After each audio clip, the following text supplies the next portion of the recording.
Guys, the world is about to end. Monsters have taken over the world, and if we make any type of sound, they will come and kill us. Hey, yo, the pizza here. Oh, well, shit. I guess we'll worry about that later then. Oh, nigga!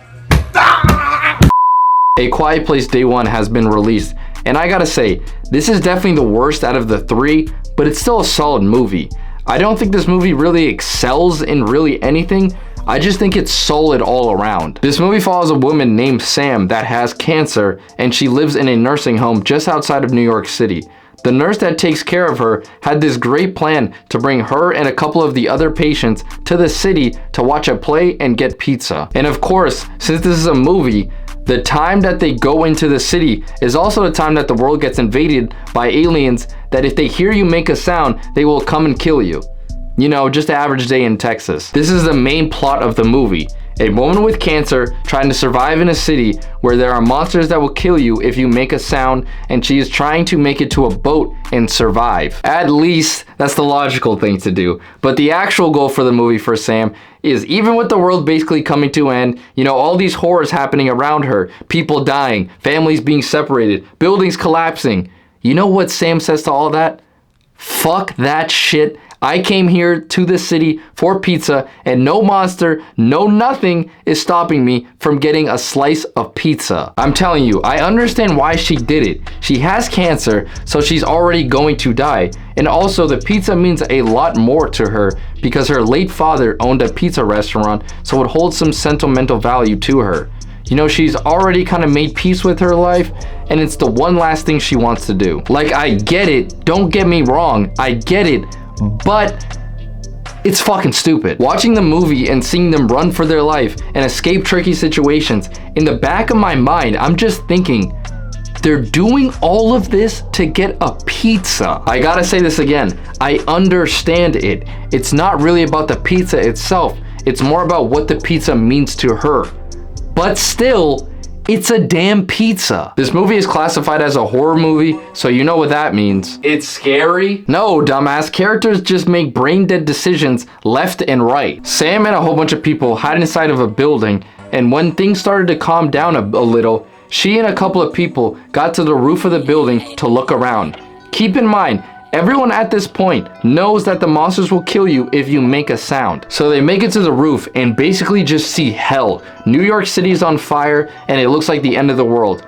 So, you know, logically, one of the people with them just starts yelling, "We're all gonna die!" And even when someone covers their mouth and is pleading for him to stop, he keeps going. So the person covering his mouth, well, goes, "Oh well, motherfucker, die then." Why? Just why?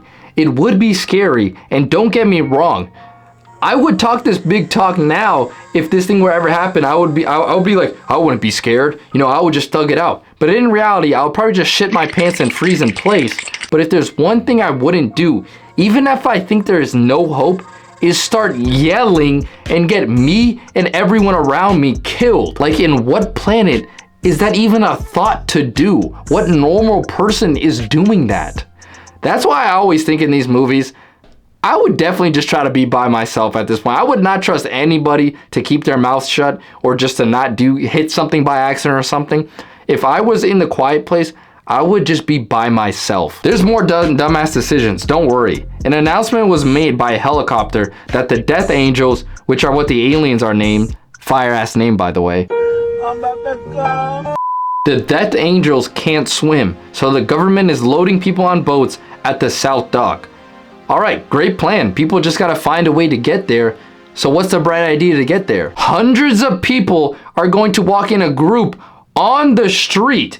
If you don't know why that's a dumb decision, there's multiple reasons why. The first one, you're gonna have to put a lot of trust on a bunch of people that you don't know to shut the fuck up. They can also cough too loud or hit something by accident, and you have a big chance to go down with them. So you have a chance to die because of someone else's incompetence. The second reason, and I think this is the most obvious reason, a group of hundreds of people walking together. You know how loud those footsteps will become? One person walking barely makes any sound, but multiply that by 100, you're fucked. The last reason, and this is if you get caught, which they did, there are dumbass people on this world that will start screaming. And again, that's what happened. If you scream, that's basically putting a bullseye on yourself and the people around you. The death angels can't see. So if someone's yelling next to you, a death angel could kill you by accident. The last dumbass decision that I could remember, it's not even one decision in particular, but a group of decisions that I just call, let the fucking cat die. There are so many times in this movie that a character goes out their way and puts themselves in danger just to save a cat. I get it, you love the cat, but at the end of the day, it's a cat. Why are you seriously putting your life in danger to save it? Over and over again, Sam or Eric went out their way to save the cat. And of course it worked out because the greatest superpower of all time is plot armor. Look, if I had a cat and it was like right in front of me, I might pick it up and run, but hell no, I'm not putting myself in danger to go save it. Also, that cat has to be the calmest cat ever. That cat never meowed once. It didn't start a fuss for getting squeezed too hard, and they literally jumped into water underground, and the cat had no problem with that. Did the cat understand that it also had to be quiet? A thing that I did not enjoy about this movie is the lighting. I had to ask the friends and family that I was watching the movie with if I just went blind or if they also had a hard time seeing some things. Especially the words that were written on paper. I could barely see what was written. I think overall it was a good movie. I enjoyed the movie, but I wasn't like jizzing all over it. But I definitely would say it was a good movie. All right, play off the grid. We off the